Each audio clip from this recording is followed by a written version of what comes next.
There's a special kind of loneliness that comes from realizing your own family never loved you the way families are supposed to.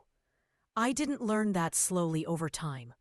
I learned it in sharp, unforgettable moments, each one cutting a little deeper than the last. Welcome to Storytime, real life stories. Watch the whole video and do subscribe. For as long as I can remember, my sister Angela made it her mission to erase me. I wasn't her sibling. I was her shadow. And she hated that I existed enough to cast one. Growing up, everything I touched became something she had to steal or destroy. If I learned piano, suddenly she was Beethoven. If I wore a flannel, she showed up the next day wearing a full flannel dress like she was auditioning for Lumberjack Barbie. If I liked a boy and told my mom, she'd be dating him a week later, spinning around the kitchen like she'd won some prize. And my parents? God, they ate it up. "Your sister just admires you," they'd say. "Sisters copy each other," they'd say. "You're too sensitive," they'd say. Every time she shoved me, tripped me in the hallway, threw things at me during school, or whispered venom in the cafeteria, I was the troublemaker, the liar, the dramatic one. The school tried to step in, multiple times. They threatened suspension, but my parents always swooped in like Angela was some misunderstood, gifted child, and I was the little goblin tormenting her. You want to know the moment I realized no one was ever going to protect me? When Angela was caught impaling a cat on the school fence. Yes, an actual cat.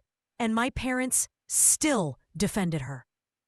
"Kids experiment," my mom said. "She's going through a phase," my dad insisted. And there I was, sitting in the principal's office, speechless. "Your sister just admires you," they'd say. "Sisters copy each other," they'd say. "You're too sensitive," they'd say. Every time she shoved me, tricked me in the hallway, threw things at me during school, or whispered venom in the cafeteria, I was the troublemaker, the liar, the dramatic one. The school tried to step in, multiple times. They threatened suspension. But my parents always swooped in like Angela was some misunderstood, gifted child, and I was the little goblin tormenting her. You want to know the moment I realized no one was ever going to protect me? When Angela was caught impaling a cat on the school fence. Yes, an actual cat. And my parents still defended her. "Kids experiment," my mom said. "She's going through a phase," my dad insisted. And there I was, sitting in the principal's office, speechless, staring at the woman who shared my DNA and realizing she might not actually be human. But Angela didn't just aim at my life. She took a flamethrower too. She isolated me from every friend I ever made. She stole boyfriends. She created rumors so vicious, teachers started looking at me sideways. Then came the worst blow. When she catfished me on MySpace for 4 months, baiting me into sending photos I should have never trusted anyone with. She blasted them to students, teachers, even my own parents. Then lied and said I stole her pictures and catfished her. I still remember the look on my mother's face. This mix of disappointment and disgust, like she was staring at something rotten. On the day of my graduation, Mom sat me down with fake sadness and told me that Angela had revealed years of abuse I inflicted on her. And just like that, I was homeless. No home, no support, no family. I left the next morning and they didn't care enough to even call. College? They cut me off financially the second I stepped onto campus. My wedding? Never showed. My children, 3 of them, they haven't even bothered to meet. But Angela? Angela was always the sun in their sky. Years passed. I built a life, a family, love, everything I was denied growing up. So when my phone buzzed at 8 a.m. this morning, and I saw a text from my mother for the first time in years, you know what I felt? Not hope, not relief, annoyance. Hey, name, it's me, your mama. I surely miss you. Your sister had a miscarriage earlier this week. Send something sweet her way. My stomach turned. My mother, who ignored my children, ignored my survival, ignored me, only reached out because Angela, the perpetual sun in her universe, was hurting. And you know what? I feel ashamed saying this, but I felt relief, even a flicker of satisfaction.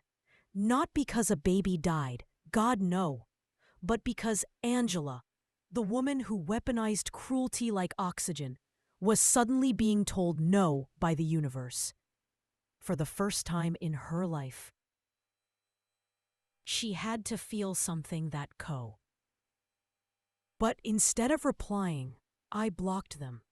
I thought that was the end. Until Wednesday morning, when my messenger lit up like a riot.